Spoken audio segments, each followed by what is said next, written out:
국민의힘 한동훈 전 대표는 자신의 책 후반부를 중앙일보 윤석만 기자와의 대담으로 채웠습니다. 모두 22개 소제목을 달아 자신의 정치 철학과 비전을 밝혔는데 아예 한국에서 가장 위험한 인물은 이재명이라는 제목까지 붙여 더불어민주당 이재명 대표에 대한 비난의 열을 올리기도 했습니다. 한 전 대표는 특히 이재명 대표가 대통령이 돼 계엄을 선포할 경우 여당인 민주당 대표가 자신이 했던 것처럼 앞장서서 막을 것 같냐며 이 대표는 자신의 유죄 판결 확정을 막기 위해 무슨 일이든 할 것이라고 비난했습니다. 계엄을 하는 가장 위험한 인물이라면 바로 자신이 함께 일했던 윤석열 대통령인데 그걸 이 대표를 비판하는 소재로 삼은 겁니다. 그러자 민주당 내에선 터무니없는 망상적 궤변이라는 비판이 제기됐고 이재명 대표도 불쾌감을 숨기지 않았습니다. 한동훈 대표가 자서전에서 대표님이 유죄 막으려 계엄할 수도 있다 이런. 부처 눈에는 부처가 보이는 것이고 개 눈에는 뭐만 보인다고 합니다. 한 대표도 기다렸다는 듯 SNS에 기꺼이 국민을 지키는 개가 되겠다. 재판이나 잘 받으라며 이 대표의 사법 리스크로 맞받았습니다. 한 전 대표의 대담은 이재명 대표에 대한 비난을 유도하는 듯한 질문으로 채워졌습니다.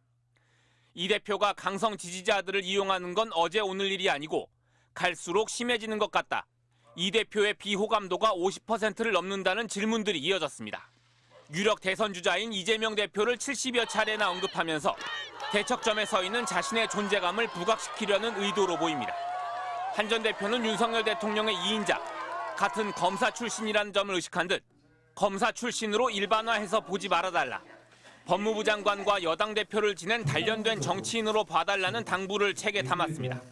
MBC 뉴스 이기주입니다. 서울 광화문의 한 대형 서점 앞 아침부터 긴 줄이 늘어섰습니다. 막 출간된 한동훈 전 국민의힘 대표의 책 국민이 먼저입니다를 사기 위해 지지자들과 독자들이 몰린 겁니다. 한 전 대표는 책 전반부에 작년 12월 비상계엄과 윤석열 대통령 탄핵소추, 또 대표 퇴진까지 과정과 소회를 담았습니다.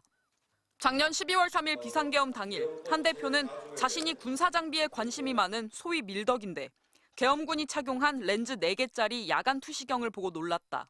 전기를 끊을 거라는 계획이라 생각했고 전자투표를 못할 수 있으니 수기로라도 표결을 시도해야 한다 말했다고 적었습니다. 다음 날 윤 대통령과 면담 자리에선 정치인 체포조 보도가 사실이냐 묻자 윤 대통령이 만약 정치인을 체포하려 했다면 방첩사를 동원했을 텐데 동원하지 않았다며 묻지도 않은 방첩사를 언급해 의문이 들었다고 적었습니다.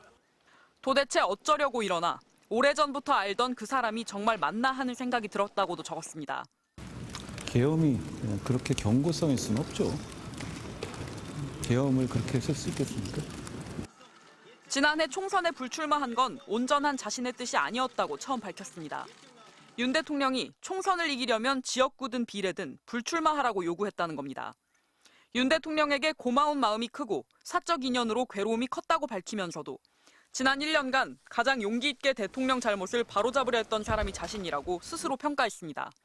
친한계를 제외한 여당 분위기는 싸늘했습니다. 지금 그런 대권 행보를 할 때인가 이런 생각이 들고요. 별로 말씀드리고 싶지 않습니다. 한 전 대표가 책에서 계엄을 옹호하는 당이 되어서는 미래가 없다고 적었는데 그동안 탄핵 반대를 외치던 친윤계 의원들 입장에선 책 출간 자체가 불편했던 걸로 보입니다. 한 전 대표는 다음 주 중 책 관련 일정을 소화하며 본격 등판할 것으로 알려졌는데 조기 대선 국면과 맞물리면서 여권에 상당한 파장을 불러올 전망입니다. MBC 뉴스 김민영입니다.